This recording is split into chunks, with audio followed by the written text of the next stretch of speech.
దాదాపు 11-12 అడుగుల పొడవున్న ఒక మనిషి మన ముందు నిలబడితే మన పరిస్థితి ఏంటండి? కనీసం వాడి నడుము దాకా వస్తామా మనం? వాడి నడుముల దాకే మనం వచ్చేది. అంత ఎత్తని, ఇంకా పెచ్చే ఉంటాడు. కాబట్టి ఎవరికి ధైర్యం చాలా. సౌలు రాజు కూడా సర్దుకున్నాడు వెనక్కి. ఇశ్రాయేలు జనాంగం మొత్తంలో కూడా ఒక అడుగు ఎత్తు సౌలు ఉంటాడు. ఇశ్రాయేలీయుడు 6 అడుగులు ఉంటే సౌలు 7 అడుగులు ఉంటాడు. ఉన్నాళ్ళందరిలోకి ఎత్తోడు సౌలే. సౌలు కంటే కూడా వాడు 4-5 అడుగులు ఎత్తున్నాడు. ఈయనపై వాడి మీద గలబడేదానికి ధైర్యం చాల. చేసేది లేకపోయి గుడారంలో కూర్చొని మీటింగ్ వేసుకున్నారు. ఎవడిని పంపిద్దామో, ఎవడు వెళ్తాడు అంటే ఆ రోజు గడిచిపోయింది. ఎవడెళ్ళలా.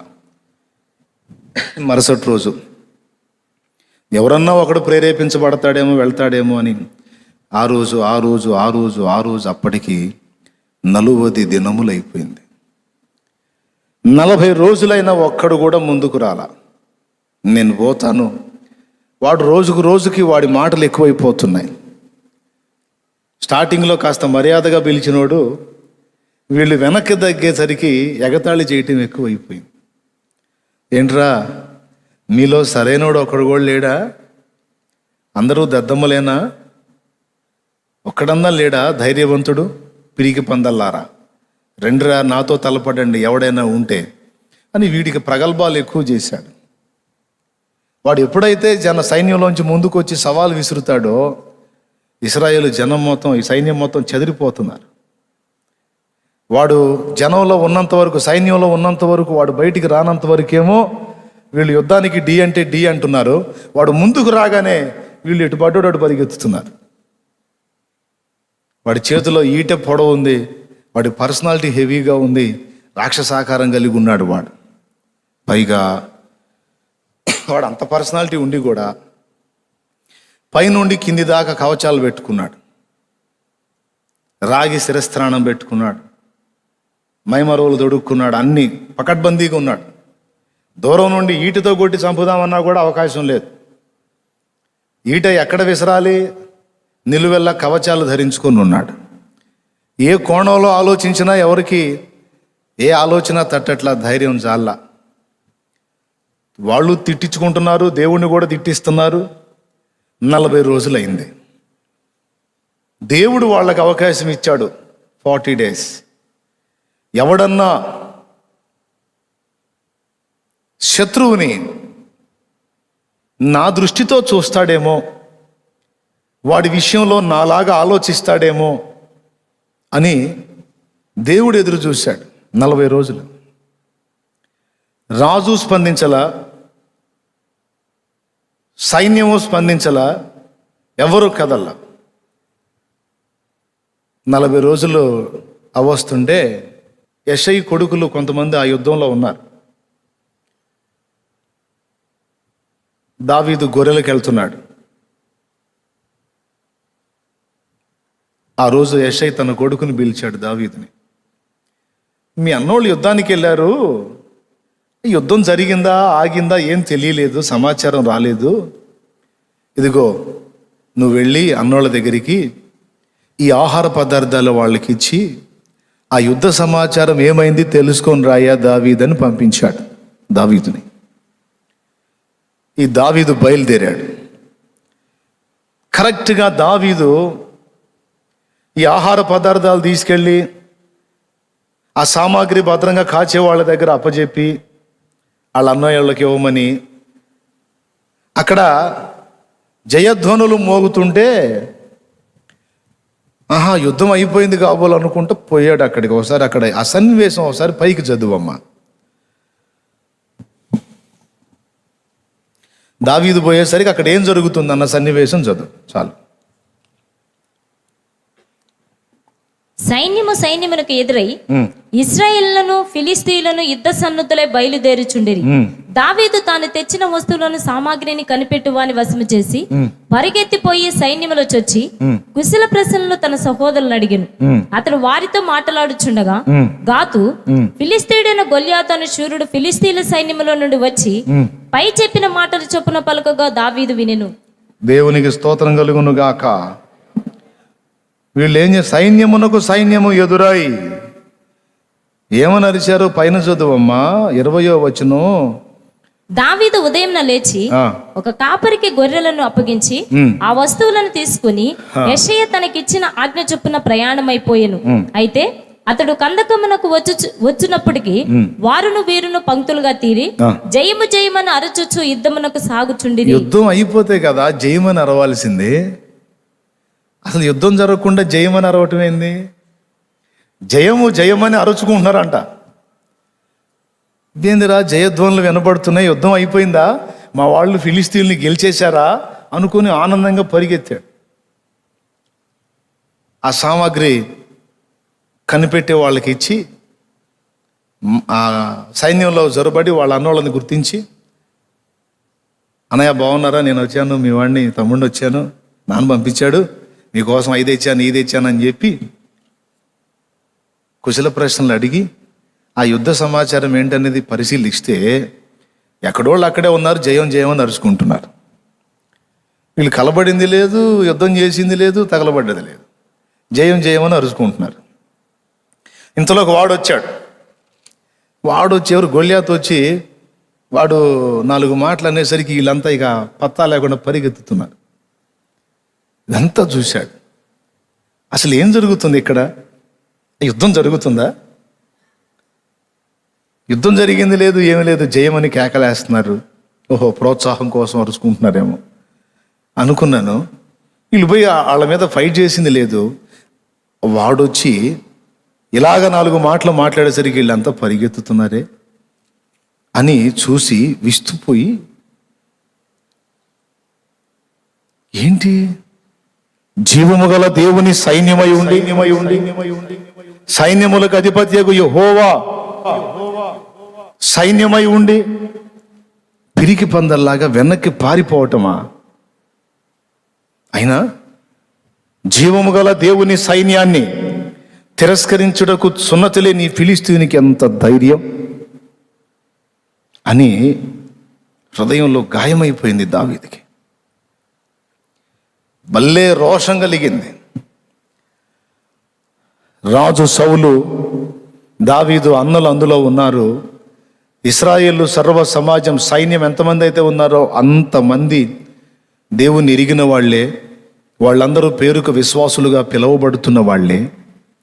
కానీ వాళ్ళందరి దృష్టి దావీదు దృష్టి వ్యతిరేకంగా ఉన్నాయి. ఈ ఒక్క మాట మీరు బాగా మనసులోకి తీసుకోండి. మనం దృష్టించేటువంటి విధానంలో ఒక మార్పును ఆశిస్తున్నాడు దేవుడు. మన దృష్టిలో ఒక మార్పును ఆశిస్తున్నాడు దేవుడు. అది పాఠం. ఏంటి దృష్టిలో మార్పు ఏంటి అంటే, సహజంగా అందరూ చూసే దృష్టితో ఒక దేవుని సంబంధి చూడటానికి వీల్లేదు. ఒక దేవుని సంబంధి దృష్టి సహజాతీతంగా ఉండాలి, అంటే సహజత్వానికి వ్యతిరేకంగా ఉండాలి అనే పాఠం ఇక్కడ మనకి దేవుడు దాచిపెట్టాడు, రాసిపెట్టాడు అనుకోండి. అందరేమో వాడి పొడవుని, వాడి లావుని, వాడి ఎత్తుని, వాడి యుద్ధ నైపుణ్యాన్ని, వాడి సీనియారిటీని, వాడి బల్లెపు పొడవుని, వాడి ఈట పొడవుని, వాడి డాలు వెడల్పుని ఇవన్నీ చూసుకొని గందరగోళంగా పరిగెత్తిపోతా ఉన్నారు. ఇది వీళ్ళ దృష్టి. కానీ అదే మనిషిని దావీదు చూశాడు. కానీ దావీదుకు వాడేమనిపించట్లా. ముందు చెప్పినటువంటి విధంలో చూసిన వాళ్ళందరూ కూడా దేవుని బిడ్డలే, దేవుని సైన్యమే. వాళ్ళు కూడా ఇశ్రాయేలు దేవుడైన యెహోవా తెలుసు. కానీ వాళ్ళకి దేవుని దృష్టితో సమస్యను చూడటం తెలియదు. దేవుని దృష్టితో పరిస్థితులను చూడటం వాళ్ళకి తెలియదు. వాళ్ళు నేర్చుకోలా, సాధన చేయలా, ఆఖరికి వాళ్ళ రాజుకు కూడా, సౌలుకు కూడా. వాళ్ళందరూ సహజంగా మానవులు ఏ దృష్టితో అయితే పరిస్థితుల్ని చూస్తారో అదే దృష్టితో వాళ్ళు చూశారు. నేను చెప్తున్నాను, దేవుని బిడ్డ దృష్టి సహజాతీతంగా ఉండాలి. సహజంగా అందరూ ఆలోచించే ఆలోచనలకు భిన్నమైన కోణంలో ఒక దేవుని సంబంధి ఆలోచన విధానం ఉండాలి. దావీదు దృష్టి వాళ్ళలాగా లేదు. వాళ్ళు వాడి పర్సనాలిటీ అంతా చూసి భయపడిపోతే దావీదుకు అసలు లెక్క అనిపించట్లా. వీడికింత భయపడుతున్నారేంది, ఒక దెబ్బలో కొట్టేయచ్చు వీడిని, ఏంటి అసలు అని దావీదు చాలా చులకనగా మాట్లాడాడు వాడిని. అంతమంది సైన్యం, 7 అడుగులు పొడవున్న రాజు, దావీదు కంటే పెద్దవాళ్ళైన అన్నయ్యలు అందరూ అందులో ఉంటే ఎవ్వడు పలకని మాట దావీదు పలుకుతున్నాడు. జీవము గల దేవుని సైన్యమును చదువు తిరస్కరించుటకు, జీవము గల దేవుని సైన్యములను తిరస్కరించుటకు ఈ సున్నతి లేని ఫిలిస్తీయుడు ఎంతటి వాడు. బాబా ఎంతటి వాడంటే 6 మూరల జానుడు ఉన్నాడని వాళ్ళంతా అదురుకొని వస్తుంటే వాళ్ళందరూ అదురుకున్న అతన్ని చూసి ఇతనంటాడు, వీడు ఎంత, ఈయనెంత, ఈయన పొడవెంత, మహా ఉంటే ఒక 5.5 ఉంటాడేమో అప్పటికి. చిన్న వయసు వాడు, కాస్త బాల్యప్రాయం దాటి కొంచెం యవన ప్రాయంలోకి వచ్చాడు. వాని పర్సనాలిటీతో పోల్చుకుంటే ఇతని పర్సనాలిటీ అసలు లెక్కలోది కాదు. అక్కడ 6 అడుగులు 7 అడుగుల వాళ్ళే వెనక్కి దగ్గర కూర్చున్నారు. ఈ 5.5 వాడు వచ్చి అసలు ఈడెంత అంటున్నాడు. ఆశ్చర్యం కదూ. సహజంగా ఆ మాట అన్న దావీదుని మిగిలిన వాళ్ళు ఎట్ట చూస్తారో ఒకసారి చెప్పండి నాకు. ఈ మాట దావీదు పలికాడు, ఆ మాట అన్న దావీదుని మిగిలిన వాళ్ళు ఎట్లా చూస్తారు, ఎట్లా ఆలోచిస్తారు? పిల్లోడు కదా, పిల్ల చేష్టలో, పిల్లోడు కదా, ఆడిది పిల్ల బ్రెయిన్, పిల్ల ఆలోచనలో అని కొంతమంది వెటకారంగా మాట్లాడే వాళ్ళు ఉంటారు కదా. ఒకవేళ కొంతమంది దావీదుని అలా అనుకొని ఉండొచ్చు, పిల్లోడు కదా పిల్ల చేష్టలాగా మాట్లాడుతున్నాళ్లే అని. దేవునికి స్తోత్రం. పిల్లల దగ్గర ఉన్న విశ్వాసం మన దగ్గర ఎక్కడ ఏడిసింది అన్నయ్య? పిల్లల దగ్గర ఉన్న విశ్వాసం మన దగ్గర ఎక్కడుంది అన్నయ్య? అవతారానికి పర్సనాలిటీలకి మనం ఉన్నాం కానీ, పేరుకు పెద్దలంగా ఉన్నాం కానీ, మనకన్నీ లాజిక్లు, మనకన్నీ డౌట్లు. మనకన్నీ డౌట్లు అన్నా, తర్కం ఎక్కువ మనకి. అది ఎట్లా ఇద్దిలే, అట్లెట్లా ఇద్దిలే, ఇట్టెట్లా ఇద్దిలే, మనకున్న అనుభవ జ్ఞానాన్ని బట్టి మనం ఆలోచిస్తాం. కానీ ఒక పిల్లోడు ఆలోచన అట్లా ఉండదు దేవుని విషయంలో. మీకు ఇంకొక ఉదంతం కూడా చెప్తాను, దాన్ని సపరేట్గా చెప్దాం అనుకున్నాను కానీ సందర్భం వచ్చింది, చెప్పేస్తాను. 5,000 మందికి పైచిలుకు జనాభా, పురుషులే 5,000 మంది అంటే ఆడాళ్ళు అంతమంది ఉంటారు, పిల్ల జల్ల కూడా ఉంటారు. మొత్తం 10-12 మంది ఉన్నారు.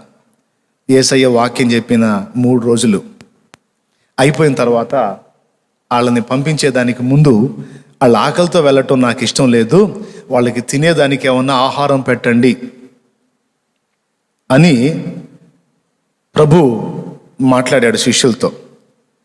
అట్లా మాట్లాడినప్పుడు ఒక్కసారి మీరు ఆలోచన చేయండి. మీకు తెలుసు 5 రొట్టెలు 2 చేపల సంగతి తెలుసు కదా మీకు, మళ్ళీ ఏమైనా చూపించాలా నేను?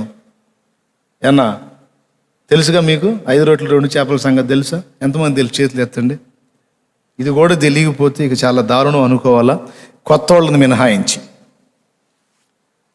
ఆ రిఫరెన్స్ ఎక్కడుందో చెబుతారా పోనీ తొందరగా?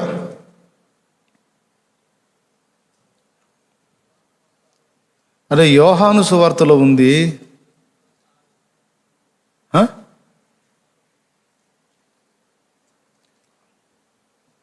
ఒక్కసారి మీరు ఊహించండి,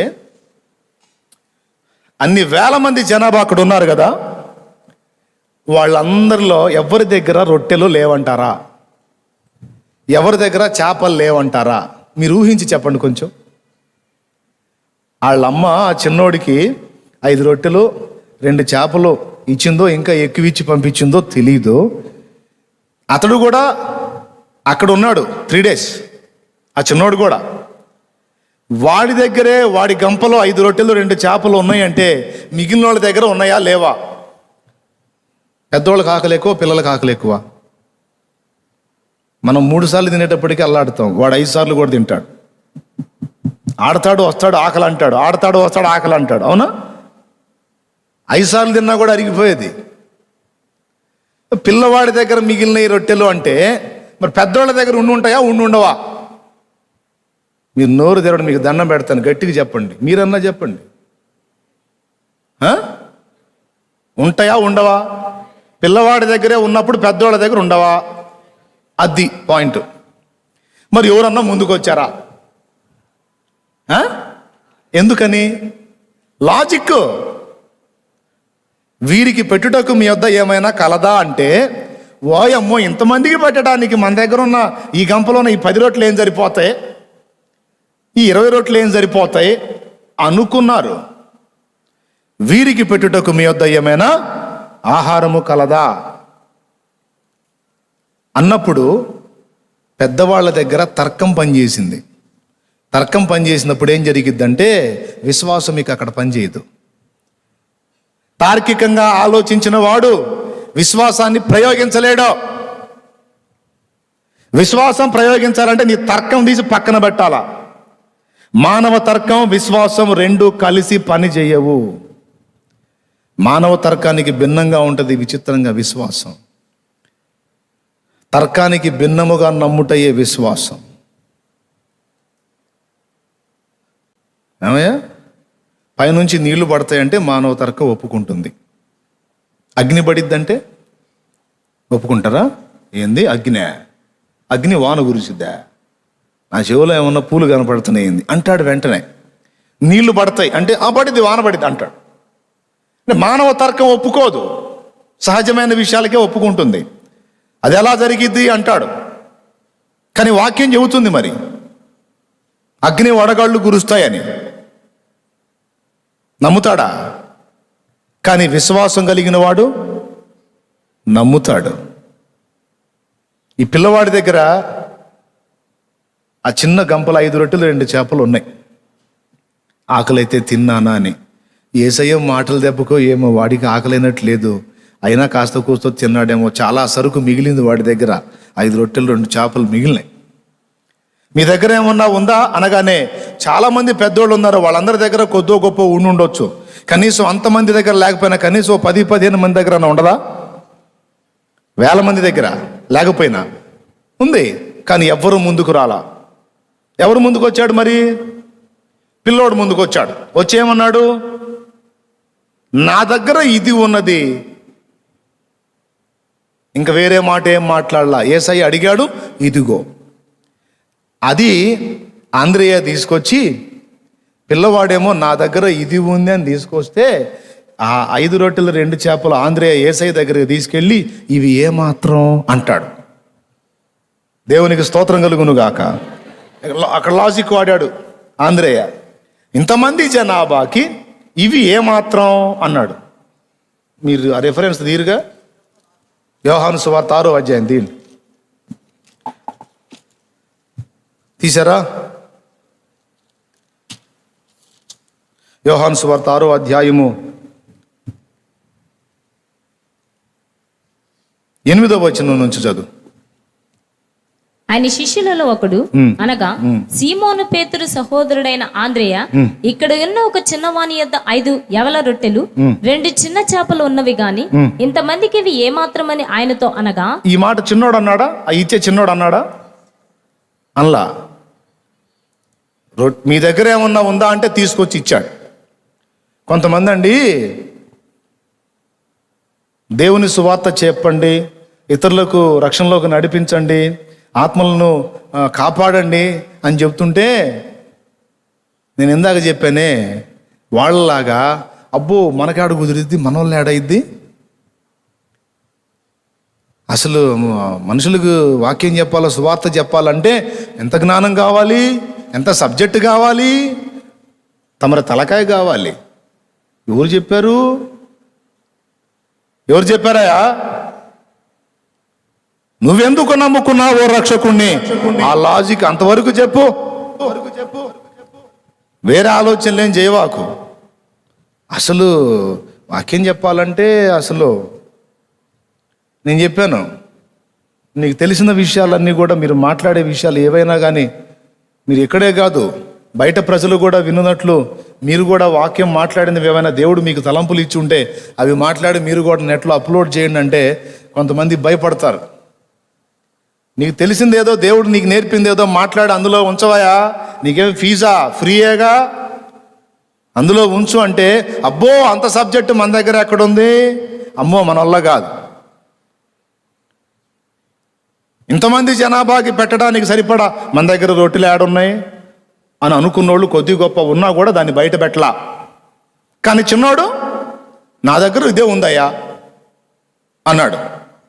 ఏసయ్యా అబ్బాయి ఇదేందిరా మరి 5 రొట్టెలు 2 చేపలు అంటే ఏడు సరిపోతారా? కాదులే తీసపో అన్నాడా?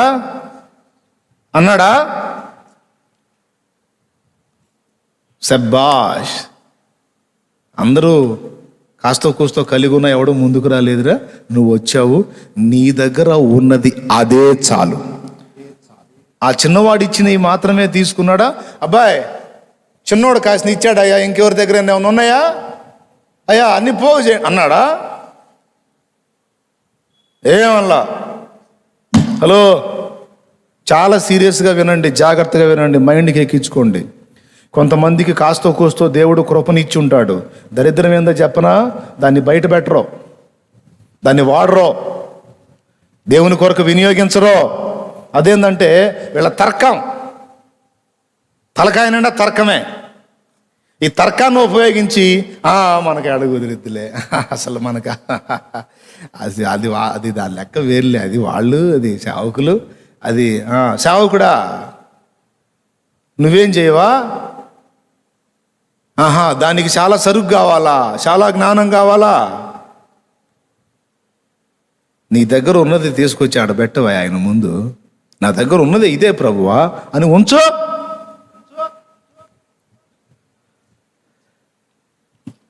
దాన్ని ఎలా చేస్తే అందరి కడుపులు నింపుతాయి అది యేసయ్య చూసుకుంటాడు.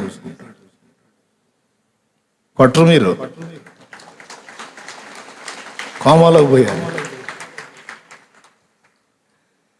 దాన్ని ఎట్లా చేస్తే అందరి కడుపులు నిండుతాయో యేసయ్య చూసుకుంటాడు. నీకెందుకు? నీకు దేవుడిచ్చింది ఏదో మాట్లాడు. ఎవరెవరినో చూసి అబ్బో ఆయనంతా ఈయనంతా ఆయనంతా అని ఎందుకు ఆగిపోయా?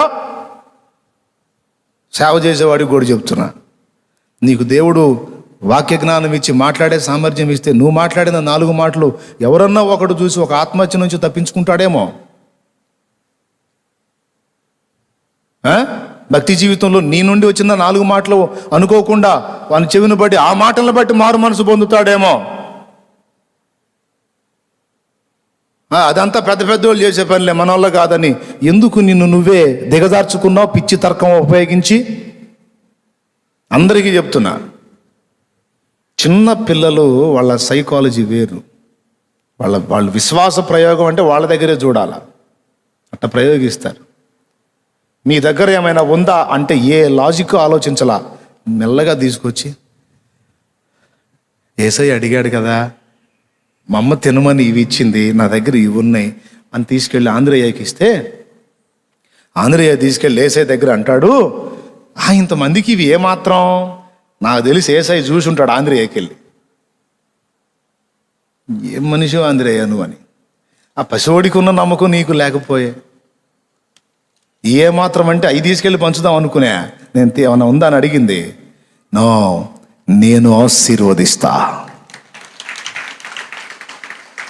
వాడి దగ్గర నుండి వచ్చినప్పుడు అవి 5 రొట్టెలు 2 చేపలే, కానీ అవి నా ముందుకు తీసుకొచ్చినప్పుడు, అవి నా ఎదుట పెట్టినప్పుడు, అనేక మంది ఆకలి తీర్చమని నా దగ్గర ఉన్నది ఇదే అని తీసుకొచ్చి వాడు నా చేతికి అప్పచెప్పినప్పుడు అందరి కడుపులో నింపడానికి తగిన ఆశీర్వాదం నేను దానికి ఇస్తా అని వాటినే తీసుకొని విరిచి ఇచ్చాడా, లేకపోతే ఇంకేడ నుంచి తెప్పించాడా? వాటినే ఆశీర్వదించి విరిచి ఇవ్వటం మొదలు పెడితే విరుస్తూ ఉంటే వస్తున్నాయి. మళ్ళీ వేరేది కాదండోయ్, అయ్యే రొట్టెలు అయ్యే చేపలు. పాయింట్ మిస్ అవ్వద్దు. ఏనా కరెక్టేనా? బాగా వాడుతున్నారా తర్కం? దెబ్బలో కొట్టండి అన్న తర్కం. మానవ తర్కం విశ్వాసం కలిసి ప్రయాణం చేయలేవు. తార్కికంగా ఆలోచించాలంటే అసలు దేవుడు ఉన్నాడా అంటే కూడా తర్కం ఒప్పుకోదుగా. ఉంటే చూపించు. వాడు మొండి తర్కం. తర్కాలు 2 రకాలు ఉందిలే, కుతర్కం, వితర్కం. మంచి తర్కం కూడా ఉంది. మంచి తర్కం బైబిల్లో కూడా ఉంటుంది. బ్లంట్గా పోవాలంటే అసలు తర్కాన్ని పక్కన పెట్టడమే కాస్త. కొన్నిసార్లు న్యాయమైన ప్రశ్నలు కొన్ని అడుగుతారు, వాటికి తార్కికంగా జవాబు చెప్పొచ్చు. కానీ విశ్వాసాన్ని, దేవుని యందలి విశ్వాసాన్ని ప్రయోగించేటప్పుడు తర్కం పనికి రాదని చెప్తున్నా. సువార్త చెప్పేటప్పుడు ఏదైనా తర్కం ఉపయోగించి చెప్పు, నేను కూడా చెబుతా, తప్పులేదు. కానీ నీ విశ్వాసం ప్రయోగించేటప్పుడు దేవునికి నీకు పర్సనల్ విషయంలో మాత్రం తర్కం పక్కన పెట్టి గుడ్డిగా అనుకోవటమే ఆయన మీద. తమ్ముడు అర్థమైందా? ఎట్లా అనుకోవాలి? బ్లైండ్గా అనుకోవాలి ఆయన మీద. ఈ చిన్నోడు నేర్పుతున్నాడు. అంతమంది ఈ ఒక్కడు కూడా ముందుకు రాకపోతే ఏం జరిగేదో ఊహించండి. అందరి కడుపులు నిండాయా? ఈరోజు కొంతమంది దైవజనులు మంచి వాక్య పరిజ్ఞానం కలిగి చక్కని వాక్ప్రత్యక్షత కలిగిన వాళ్ళు కుంచుకొని మన వాళ్ళు ఏడైద్దులే అని దాగినందున చాలామందికి సరైన విషయం అందట్లేదు. అందరూ గ్రహించాలి. నీకున్న సామర్థ్యాన్ని దేవుని ముందుంచి, దేవా నాకున్నదే నేను చెప్తున్నాను ప్రభా, అదే అనేక మందికి దీవెనగా మారేటట్టు చెయ్యయ్యా అని నువ్వు అనయ్యా, దేవుడు నిన్ను వాడుకుంటాడయ్యా. ప్రజలు నీకు భజన చేయకపోవచ్చయ్యా. నువ్వు వాక్యం చెప్పేటప్పుడు అందరికీ మళ్ళీ అనేక మంది నీకు లైవ్లోకి రాకపోవచ్చు, నీ ప్రసంగాలు వినకపోవచ్చు. కానీ విన్నవాళ్ళు కొద్ది మంది అయినా వాళ్ళు మేలు పొందుతారుగా. ఇతరులతో పోల్చుకొని ఘనతను ఆశించొద్దు. నీకు తెలిసినంత వరకు నువ్వు దేవుని ముందు ఉంచమ్మా. సలోమే, అంతేనా? మన వాళ్ళు ఏడైతే అని ఊరుకుంటావా? నీకు తెలిసినంత వరకు నువ్వు దేవుని పని చేయాలి. వెళ్ళిపోతుంది ముందుకి దేవుని రాజ్యం. దావీదు దృష్టి, ఈ చిన్న పిల్లవాడి దృష్టి ఇతరులకు హాస్యాస్పదమేమో కానీ అది దేవుని దృష్టి. ఏ దృష్టి? దేవుని దృష్టి. వాళ్ళందరికేమో వాడు 6 మూరల జానడు కనపడితే అసలు వీడు ఎంత అన్నాడు ఆయన. మారొద్దు, మన దృష్టి విధానం మారాలి. పరిస్థితులను గురించి, నీ స్థితిగతులను గురించి, నువ్వు ఎదుర్కొంటున్న సమస్యలను గురించి, శోధనలను గురించి సహజంగా అందరూ చూసే దృష్టితో నువ్వు చూడటానికి వీల్లేదు. ఎందుకంటే నువ్వు ప్రత్యేకమైన వ్యక్తివి, నువ్వు ఆత్మ సంబంధివి, ప్రకృతి సంబంధివి కాదు, శరీర సంబంధివి కాదు. నువ్వు దేవుని ఆత్మ సంబంధివి కనుక దేవుని వలనే నీవు దృష్టించాలి, దేవుని వలనే నువ్వు ఆలోచించాలి. గొలియాతు 6 మూరల జానడు అయితే వాడు అంత పొడుగైతే మనుషులకు పొడుగు, దేవునికి పొడుగా? దేవుడు ఎట్ట చూస్తాడండి? అబ్బో వీడు ఎంత పొడుగో అన్నట్టు చూస్తాడు. ఆ దేవుడు ఏడిచాడు వెధవా. అవునా? అసలు ఆయన ఎక్కడా? దేవుడు ఎక్కడా? గొలియాతు ఎక్కడా? తనను తాను చూసుకొని గొలియాతుకి వెళ్ళి చూస్తే వాడు అసలు ఎంతకు వస్తాడండి? వాడు అణువులో, ఒక పరమాణువులో 100వ భాగం వస్తాడా వాడు? పొడిసిటిలోన జలములను కొలిచిన వాడితడు, పర్వతములను త్రాసులో పూచిన వాడితడు, కుక్కిటలోన జలములను కొలిచిన వాడితడు, పర్వతములను త్రాసులో పూచిన వాడితడు, శూన్యములోన జ్యోతులను నిలిపిన వాడితడు, శూన్యములోన జ్యోతులను వాడితడు, కొల పాత్రలోన భూమిని కొలిచి పోసిన వాడితడు. కొల పాత్రలోన భూమిని కొలిచి పోసిన వాడితడు. జగతి పునాదులు వేయబడక ముందే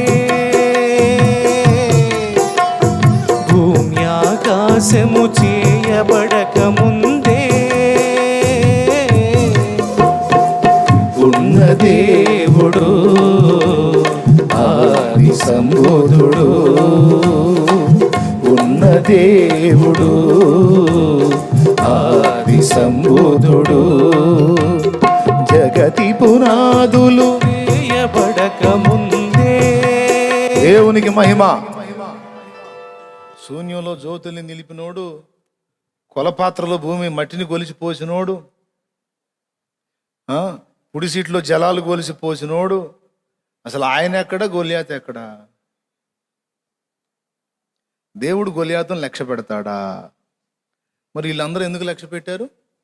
వీళ్ళందరిదేమో మానవ దృష్టి, దావీదుదేమో దైవ దృష్టి. గుర్తుపెట్టుకో, గొలియాత్ అంటే ఒక సమస్య, గొలియాత్ అంటే ఒక శోధన. ఇప్పుడు మీ అందరి బతుకుల్లో కూడా కొన్ని గొలియాతులు ఉన్నాయి. అవి మీ ఆత్మీయ జీవితంలో నిలవలేక పడిపోయే సమస్యలు కావచ్చు, మీ అప్పుల సమస్యలు కావచ్చు, రోగాలనే గొలియాతులు కావచ్చు. ఒక్కొక్కడికి ఒక్కో టైపులో ఉన్నాయి. కొంతమందికి ఒకటే గొలియాతు ఉన్నాడు, కొంతమందికి 2-3 గొలియాతులు ఉన్నారు, కొంతమందికి ఒక 1/2 గొలియాతులు. అంటే 5-6 రకాల సమస్యలు. ఏం లేవా? ఎవరికి కావాల్సిన గొలియాతులు వాళ్ళకు ఉన్నారు. దేవుడు ఏమంటాడంటే సింపుల్గా ఒక మాటలో, నేను చూసినట్టు చూడు అంటాడు. ఏంది ప్రభా నువ్వు చూసినట్టు చూసేది? అమ్మో అదురుపుడుతుంది తండ్రి అని దడదడలాడిపోతా ఉన్నాం మనం. దేవుడు అంటాడు, దృష్టి మార్చుకోరా బాబు, తార్కికంగా లోకస్తులా చూడకుండా విశ్వాస నేత్రాలతో నా వలె చూడు అంటాడు. మనం నేర్చుకోవాలి, ఇది సాధన చేయాలి. ఇది దేవుని వలె చూచుట, దేవుని వలె ఆలోచించుట, దేవుని వలె మాట్లాడుట, దేవుని వలె వ్యవహరించుట. ఆయనే మనకు మాదిరి. దావీదు దగ్గర కనపడింది. అందుకే దావీదుకి ఏం పేరు పెట్టాడు?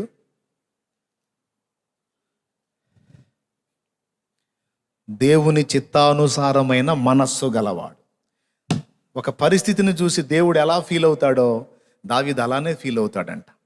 అంటే తన వలె ఎవరు దృష్టించగలరో, తన వలె ఎవరు ఆలోచించగలరో దేవుడు కనిపెట్టాడు. అంతమంది సమూహములో ఒక్కడంటే ఒక్కడు కూడా కనపడలా, ఒకే ఒకడు కనపడ్డాడు. అతడు దావీదు. తర్వాత ఇది అయిన తర్వాత ఇశ్రాయేలుకు దావీదే రాజయ్యాడు. దేవుని వలె చూడటం. దేన్ని?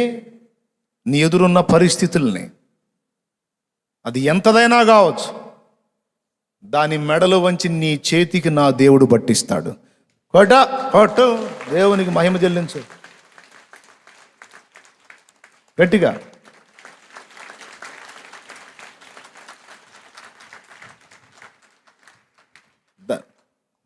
ఆ సమస్య మెడలు వంచి నీకు అప్పగిస్తాడు. బలవంతుడు దేవుడు, నీవు కాదు. నీ బలాన్ని చూసుకుంటే నీ బతుకు, నా బతుకు అంతే. కానీ ఇక్కడ ఏంది మన భరోసా? ఎవరిని బట్టి మన దమ్ము, ఎవరిని బట్టి మన ధైర్యం? జీవము కలిగిన దేవుడో తల్ల క్రిందులు చేసాడు అవసరమైతే నీ కోసం ప్రకృతిని. అది మన ధైర్యం, అది మన ఆధారం. చివరికి వాళ్ళ దృష్టి నెరవేరిందా, దావీదు నెరవేరిందా? మీరు చెప్పండి. దావీదుని ఏమనుకొని ఉంటారు వాళ్ళందరూ? పిల్లోడ్రా, ఏం తెలుసు? వాళ్ళ అన్నయ్యోళ్ళు అయితే ఏమన్నారు? చదువు ఒక ముక్క ప్రార్థన చేస్తాను నేను. వాళ్ళ అన్నోళ్ళు ఏమన్నారమ్మా? అతడు వాడితో మాట్లాడినది అతని పెద్ద అన్నయ్యకు ఎలియాబునకు వినబడగా, ఎలియాబునకు దావీదు మీద కోపం వచ్చి అతనితో, నీవిక్కడికి ఎందుకు వచ్చితివి? అరణ్యములోని ఆ చిన్న గొర్రె మందను ఎవరి వశము చేసితివి? నీ గర్వమును నీ హృదయపు చెడుతనమును నేను ఎరుగుదును, యుద్ధము చూచుటకే కదా నీవు వచ్చితివనెను. చూసారా, విశ్వాసంతో మనం మాట్లాడితే అవతలోడికి అది గర్వంలా కనపడుతుంది. అది వాడి కర్మ, మనం చేయగలిగింది ఏం లేదు. వాళ్ళు అనుకుంటారు, అసలు ఏం చూసుకోనరా వీడికి ఇంత ధైర్యం, అది ఈవిడ లెక్క చేయడం ఏంది వీడి అసలు, ఎవడెంత అయితే నాకేంది అంటాడు. ఏంది అసలు వీడి గర్వం ఏంది, అసలు ఈ అమ్మాయి పొగరేంది, అసలు మనతన అసలు ఎవరు లెక్క చేయదేంది, అంతా దేవుడే అంటది, అసలు నాకు ఎవరు అక్కర్లేదు అంటది, అసలు నాకు ఏది లెక్క చేయను అంటది. ఈ పెడద్దరం ఏంది, ఈ మిడిమేళం ఏంది, ఈ నడమంత్రం అంటారు లేదా? వీళ్ళంతా ఎలియాబులు అనమాట. దేవునికి స్తోత్రం కలుగునుగా. వీళ్ళందరూ ఎవరు? రే నీ గర్వం పెంచురా, అసలు ఆ చిన్న గొర్రె మందని ఏం చేసావురా, నువ్వు గొర్రెలు కాచుకునేవాడు ఇక్కడికి ఎందుకు వచ్చావు, అసలు నిన్ను కాదుగా నా ముసలాయన నాల. ఎరా మేము దద్దమ్మలమై కూర్చున్నావా, పెద్ద పోటుగాడు, ముష్టి 3 అడుగులు లేవు, నువ్వు పోతావరా, వాడు ఎంత పొడుగున్నాడో చూడు. ఇట్లాంటి డైలాగులు వేసి ఉంటాడు పాపం. పట్టించుకున్నాడా? మొత్తం దులిపేశాడు. కొంతమంది దులిపేయటం చేత కాదు, వచ్చి కుమిలిపోతుంటారు. నన్ను ఇట్ట అంటున్నారు అన్నయ్య, నన్ను ఇట్ట అంటున్నారు అన్నయ్య అని కుమిలి నన్ను కొడుతుంటారు. నాకు చిరాకు పుట్టింది అట్ట చెబుతున్నారు. వాళ్ళు అట్లా అన్నారు, వీళ్ళు ఇట్లా అన్నారు, నన్ను ఎన్నో మాటలు అంటున్నారంటే నాకు కర్ర తీసుకొని బాధాలనిపించింది. ఎప్పుడన్నా అట్లాంటి మాటలు నా దగ్గర చెప్పొద్దు. నేను కర్ర తీసుకొని కొట్టకపోయినా, బయటికి తిట్టకపోయినా మనసులో మాత్రం అల్లాడిపోతుంటా. ఓపెన్గా చెబుతున్నాను నేను, నా దగ్గర మాత్రం చెప్పొద్దు.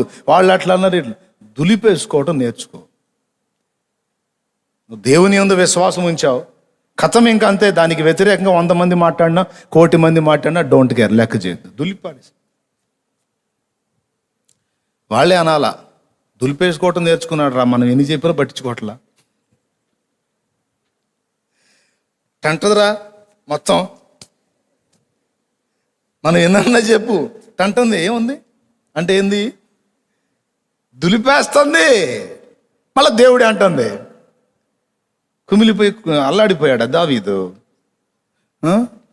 నేను గొలియాతు మీద యుద్ధం చేద్దామంటే మా అన్నయ్య ఇట్ట అన్నాడు అని ఫీల్ అయ్యాడా? ఏడిచా కదవా, వాడి పొడుగుతో నాకెందుకు, వాడి ఎత్తుతో నాకెందుకు, వాడి లావుతో నాకెందుకురా, సిగ్గు లేకుండా మాట్లాడుతున్న మళ్ళీ సైనికుడిలాగా యుద్ధం చేద్దామని వచ్చా. వాళ్ళ అన్న అన్నాడు, యుద్ధం చూచుటకే కదా నీ వచ్చితివి అంటాడు. అక్కడ ఉంది ఏదేదో పొడిచినట్టు చేశాడమ్మ. యుద్ధమేనా, యుద్ధం చూచుటకే కదా నీ వచ్చితివి. అడగాల్సింది దావీదు, ఏదన్నా ఎక్కడ చేశారు, ఎవడు చేశాడు. దేవునికి స్తోత్రం కలుగును గాక.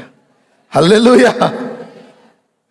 ఈయన పొడిచింది లేదు, ఏం లేదు, మళ్ళీ యుద్ధము చూచుటకే కదా నీవు వచ్చితివి. నీకు గర్వము, నీకు అహంకారం. గుర్తుపెట్టుకో, దేవుని కొరకు గొప్ప విశ్వాసాన్ని ప్రదర్శించేటప్పుడు అవమానాలు ఎదురవుతాయి. నీకు దండేసి సన్మానాలు రావు, అవమానాలు ఎదురవుతాయి, తిరస్కారాలు ఎదురవుతాయి. నీకు భూషణలు రావు, దూషణలు వస్తాయి. అవన్నీ దాటుకొని వెళ్ళాలా. వెళ్ళి నిన్ను ఎగతాళి చేసిన వాళ్ళందరూ ఎగతాళి చేస్తూ చేస్తూ చేస్తూ ఉంటే వాళ్ళ ఎగతాళి నువ్వు పట్టించుకుంటావా, విశ్వాసంలో స్థిరుడు అయి ఉంటావో దేవుడు కనిపెడతాడు. ఆ మాటలకు బెండ్ అయిపోయి దిగజారావనుకో, వెధవల లెక్కలో వేస్తాడు దేవుడు, వీడు వేస్ట్ క్యాండిడేట్ అని.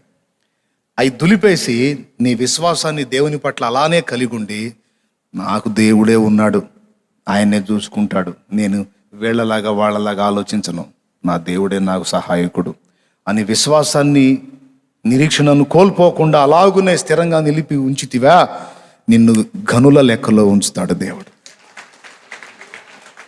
వీరుల లెక్కలో చేరుస్తాడు నిన్ను. నేను దద్దమ్మలమయ్యాడు కూర్చున్నామంటే దద్దమ్మవు కాబట్టి నువ్వు కూర్చున్నావు, నేను గాను నీలాగా. ఎందుకంటే నేను నువ్వు దద్దమ్మలం కావచ్చు, కానీ మనం నమ్మిన దేవుడు దద్దమ్మ కాదు. ఏమయ్యా, ఆయన దద్దమ్మ. నీ చేత కాకపోవచ్చు, కానీ నీ దేవునికి సాధ్యమైంది. నువ్వు ఆయన కూడా దద్దమ్మని చేసి కూర్చోబెట్టావుగా నీ పిచ్చి తెలివితో. నువ్వు అంతసేటు ప్రాణానికి తెగించి ఒక్క అడుగు ముందుకేస్తే నీ మీదకి పరిశుద్ధాత్మను పంపించి నీకు జయం ఇవ్వడో? నువ్వు దద్దమ్మవై దేవుణ్ణి కూడా, శక్తివంతుడైన దేవుణ్ణి కూడా ఒట్టిగా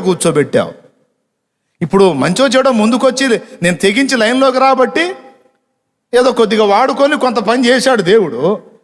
అట్ట తెగించకుండా అబ్బో మన వల్ల కాదని నేను దద్దమ్మలా కూర్చుంటే బలవంతుడైన దేవుడు కూడా మౌనంగా ఉండాల్సి వచ్చేది. మనం దద్దమ్మలమే దేవుణ్ణి కూడా అలా చేసి కూర్చోబెట్టకూడదు. అర్థమవుతుందా? ఎంతమందికి అర్థమవుతుంది?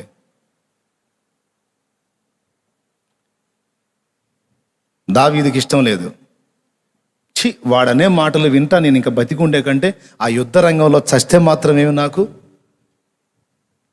చంపితే దేవుడు నాకు సాయం చేస్తాడు, వాడిని వైనం చేస్తా, లేకపోతే ఆ యుద్ధ రంగంలో వీరుడిగా చస్తా. అంతేగాని నేను నా దేవుణ్ణి వాడు దూషిస్తుంటే చూస్తా, నేను ఊరుకోను, విమర్శిస్తుంటే తట్టుకోలేను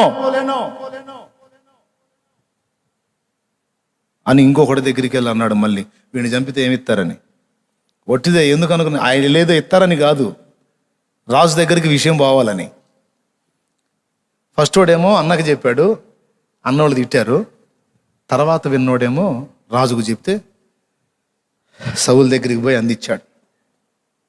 కుర్రోడు ఒకడు వచ్చాడు, బాలుడు, అవకాశం ఇస్తే తాను యుద్ధానికి పోతాను అంటున్నాడంటే సౌలు అవునా 40 రోజులకు ఒకడు వచ్చాడా రమ్మన్నా ముందుకు అన్నాడు. దేవునికి స్తోత్రం, హల్లెలూయా.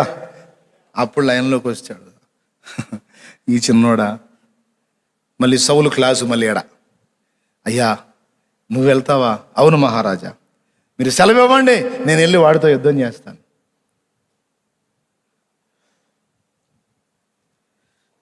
ఏం చేస్తుంటావు నువ్వు అన్నాడు. గొర్రెలు కాస్తుంటానండి. అది చిన్నవాడివి, గొర్రెలు కాస్తున్నావు, నీకేం తెలుసు? వాడు బాల్యము నుండి యుద్ధమందు నేర్పరి. వాడి ఈట ఎంత పొడుగుందో చూసావా అని వాడి కొలతలు, వాడి గొప్పతనం చెబుతున్నాడు. సార్ ఇవన్నీ నాకు ఎందుకు చెప్తారు? మీరు అనండి, నేను పోయి వాడిని వైనం చేస్తాను. నాకు ఇది కొత్త కాదు. ఎలుగుబంటితో ఫైట్ చేశా, సింహంతో ఫైట్ చేశా, సింహం నోటి నుండి, ఎలుగుబంటి నోటి నుండి నన్ను కాపాడిన దేవుడు వీణ్ణి కూడా నాకు అప్పగిస్తాడు. నాకు విశ్వాసం ఉంది. నువ్వు అనవయా, సిగ్గు లేకుండా 40 రోజులు దౌరిచ్చావు, 40 రోజులు బుద్ధిహీనంగా కూర్చోబెట్టావు, నువ్వు అను.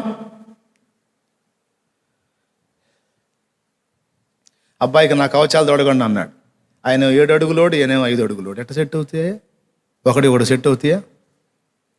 5 తగిలితే ఈ బరువు ఎక్కువైంది. అయ్యా నీకు దండం పెడతా, ఇది తీయండి, మధ్యలో తెచ్చేటట్టు నన్ను తీయండి అని మొత్తం తీపిచ్చి. కవచాల భద్రత కాదు, యెహోవాయే నాకు కాపుదల. కత్తులు కటార్లు ఈటలు కాదు, ఆయనే నా ఆయుధం. నా దగ్గర ఉన్న దాంతోనే నేను పోతా. చిన్నోడు అక్కడక్కడ అడక్కొచ్చావు, ఇచ్చాడు ఏసైకి 5 రొట్లు 2 చేపలు కాకుండా, అమ్మో అయితే ఏమన్నా ఉంటే రొట్టె పెట్టండి అని అడక్కొచ్చి ఇచ్చాడా? వేరే ఆయన దగ్గర ఉన్నాయే తీసుకెళ్ళి ఇచ్చాడు. అట్లాగే దావీదు నా దగ్గర ఉన్న దాంతోనే నేను పోతాను, దేవుడే దానిలో నాకు సహాయం చేస్తాడు. తన దగ్గర ఉన్న ఒడిసేలు తీసుకున్నాడు. వాడు మాట్లాడుతూనే ఉన్నాడు, మాట్లాడుకోరా వాగురా వాగు అనుకుంటా ఉన్నాడు. రాళ్ళు నొందని రాళ్ళు ఒక 5 రాళ్ళు ఏరుకున్నాడు. ఎందుకో తెలుసా? ఫిలిస్తీ సైన్యంలో ఈ గొలియాతు గాక అదే టైప్ వాళ్ళు ఇంకా 4 ఉన్నారు. చదవండి మీరు తర్వాత.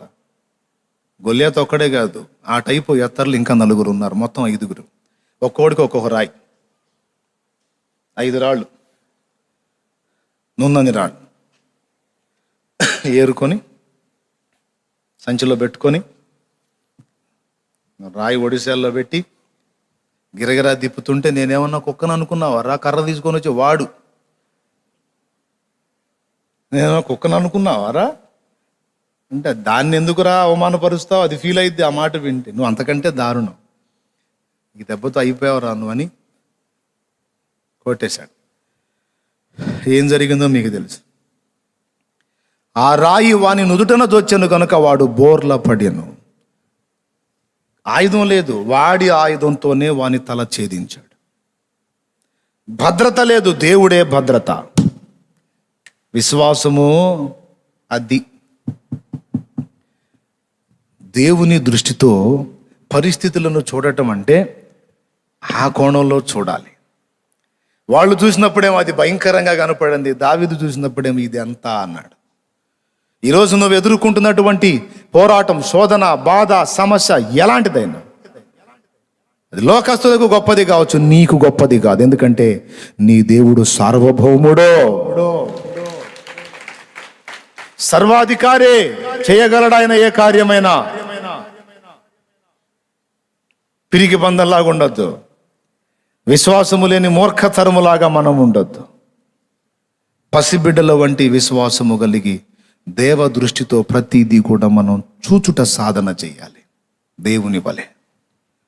ఈ సంగతి మీలో ఎంతమందికి అర్థమైంది? కొంతమంది చేతులు ఎత్తలు అర్థం కాలేదా? మీకు దండం పెడతా, నా వల్ల కాదు. చాలా స్పష్టంగా అర్థమైంది కదా. ఇప్పుడు మోకాళ్ళు అయ్యి నువ్వు ఏ దృష్టితో చూస్తావో, నీ పరిస్థితుల్ని ఎలాంటి సమాధానం నువ్వు పొందగొరుతావో, దేవుని కొరకు ఎలాంటి పరాక్రమం ప్రదర్శిస్తావో, నీకు తెలిసినంత వరకు ఎంతవరకు ఇతరులకు ఉపదేశం చేసి ఆత్మల్ని సంపాదిస్తావో. అయితే దుర్బోధ చేయకండి, సత్యం చెప్పండి. తెలిసినంత వరకు నీకున్నదాన్ని దేవుని ముందు పెట్టు, పరిచర్యలో వినియోగించు.